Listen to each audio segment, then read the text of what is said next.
Балалар, бізде қазір математика сабағы. Бүгін біз сендермен 166-шы сабақты өтеміз. Тақтаға қараймыз. Бар зейінімізді математикаға шоғырландыру үшін сендерде алфавит әдісімен берілген тапсырма тұр. Алфавиттің не екенін біз білеміз.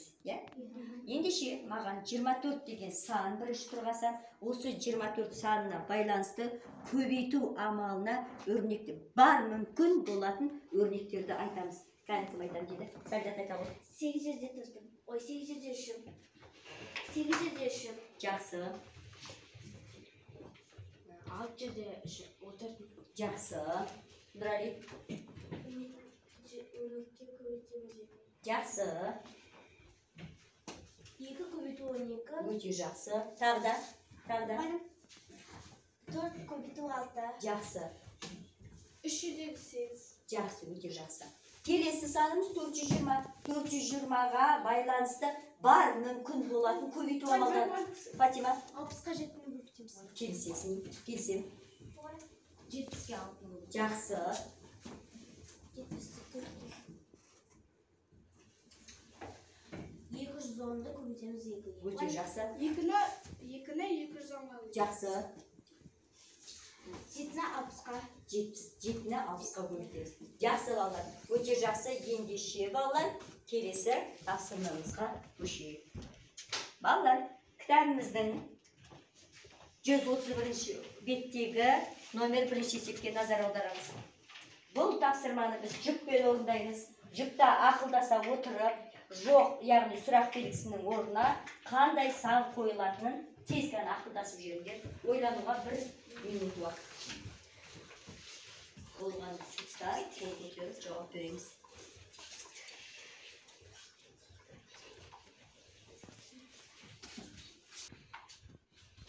Айта ғой, Фатима. Мына жерде былай көлденеңнен орындауға болады. Ол үшін 67-ге 3-ті қосамыз. Әр санның арасында 3 саны бар. 67-ге 3-ті қосқан кезде 70, 70-ге 3-ті қосқан кезде 73, 73-ге 3-ті қосқан кезде 76. Белгісіз сан 76. Жақсы, өте жақсы. Яғни біз сандарға 3 санын қосу заңдылығын пайдалануға, иә? Басқаша тәсілмен шығарғандар бар ма іштерінде? Кім айтады маған? Басқаша қандай тәсілмен шығардыңдар? Біз Дамир екеуміз тігінен басқа жолын таптық. Ол әдіс тігінен әр ең соңғы саны қайталанып жазылынады. Келесі санда қайталанып тұр сонда? Сонда сұрақ белгісіз сан бұл 76. Яғни бұл жерде сендерде ең соңғы сан қайталанғанда сандар қалай жазылған? Ретімен жазылған. 73 дейді, өте жақсы. Бұлар тігінен пайдаланыпты. Тағы да басқа заңдылықтар бар ма? Азия, сендер қандай дейміз? Біз Müslüm екеуміз бұрыштан да шығаруға болады дейді Азия. Өте жақсы. 64 қосу 4, 68, 68 қосу 4, 72, 72 қосу 4, 76. Өте жақсы балалар. Сонда бұл заңдылықтар бірінші Фатималар көлденеңінен сандарға 3-ті қосу арқылы дейді. Азиялар бұрыштап сандарға 4-ті қосу арқылы дейді. Ал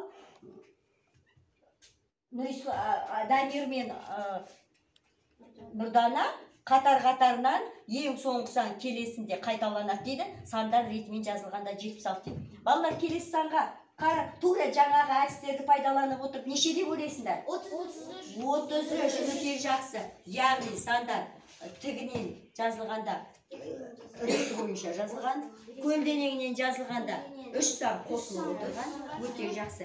Ендеше біз бұл тапсырманы орындадық. Жақсы. Кітабымыздағы екінші есепке назар аударайық. Мозаика әдісі. Мозаика деген не деген сөз еді балалар?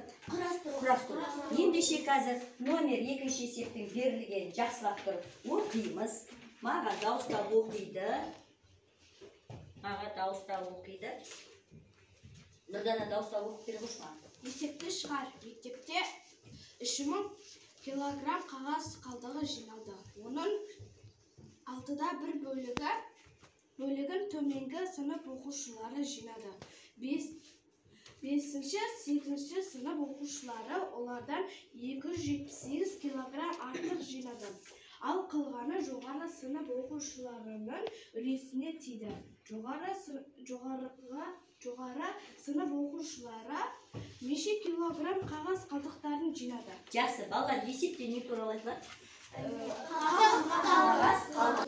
Яғни жинап, өткізу арқылы оны арнайы фабрикаларда өңдеп, қайтадан басқа нәрсе жасап шығарады. Ендеше өзіміздің біртіп қалған дәптерлерімізді жазылған, тағы да басқа қағаз қалдықтарын бет алды лақтырмай өткізетін жерге өткізсек, біз не істейміз?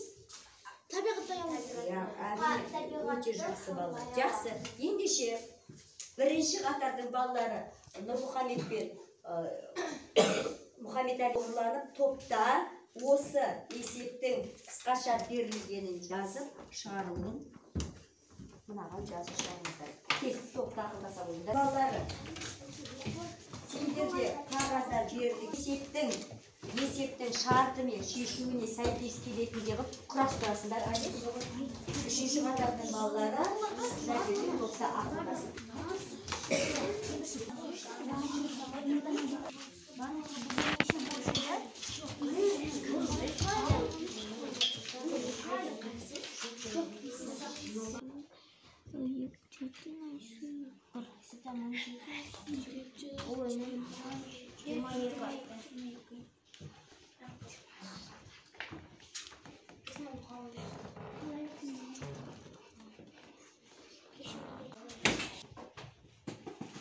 Балалар кәні болған топ маған белгі берсін.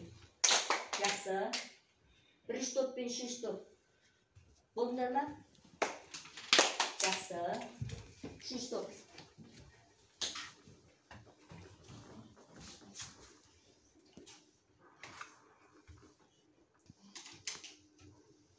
Үшінші топ болдыңдар ма? Жақсы. Балалар, болсаңдар, өздеріңнің құрастырған мозаикаларын тақтадағымен салыстырып көреміз. Егер тақтадағымен бірдей болатын болса, онда жақсы. Салыстырамыз. Жақсы.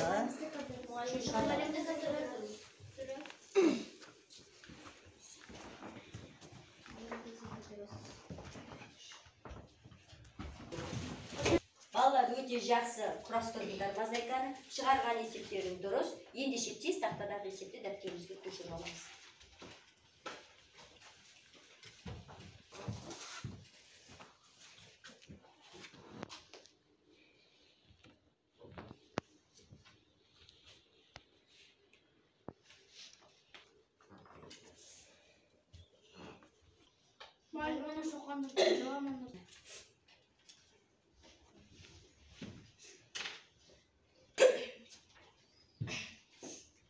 Olmasa da kalamı koyun. Аллар болса қаламызды қоямыз, кітаптағы үшінші есепке назар аударамыз. Берілген маған оқиды, Нұрмұхамед оқып жүр.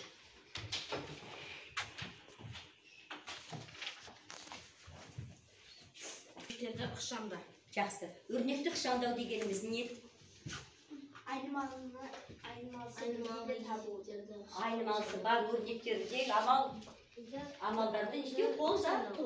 Жақсы. Кітапқа ендеше сұрыптау әдісі өрнекті ықшамдауға болатынын біліп алайық. Бірақ сәт көз жүгірту арқылы маған Ерасыл бірінші өрнекті ықшамдауға бола ма? Бірінші өрнекті болады. Неге?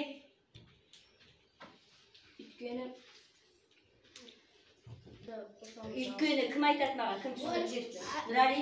Олардың айнымалары бір-біріне тең. Бірдей. Айнымалысы бірдей. Екінші өрнекті ықшамдауға бола ма, Нұрислам? Неге? Себебі олардың айнымалары өзгеше. Әртүрлі. Жақсы. Үшінші өрнекті ықшамдауға бола ма? Аужан? Үшінші өрнекті ықшамдауға болмайды. Неге? Себебі олардың айнымалары бірдей емес. Әртүрлі. Келесі өрнекті ықшамдауға бола ма? Кім айтам дейді маған кәні? Сәлдан? Ықшамдауға болады. Өйткені өнерде екі санды бір-біріне қосып, Айнымалысы бірдей сандар бар. Келесі өрнекті Нұрдана? Ықшамдау Өйткені айнымалылары бірдей. бірдей. Ең соңғы өрнекті назар аударамыз. Ықшамдауға бола ма Тамир? Болады. Неге?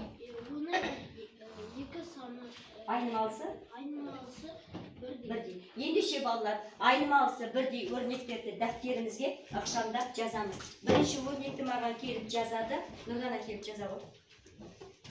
Тақтаға. Тез шығады.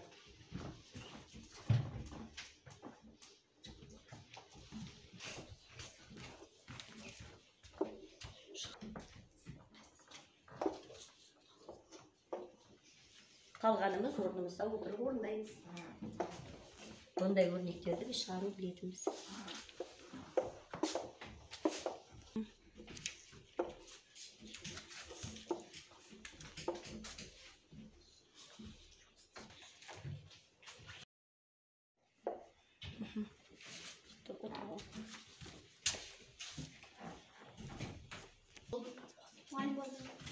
Әрі қарай жұмысымызды жалғастыру үшін кішкене серік алайық. Ол үшін біз сендермен аңдар, құстар, балықтар деген ойын ойнаймыз. Мен кімнің қасына балық деп баратын болсам, ол бала маған балықтың атын атау керек. Кімнің қасына құс деп баратын болсам, ол бала маған құстың атын. Балықтар, аңдар, құстар, аң, құс, балық, Шортан. аң, Түлкі. құс, құс, аң,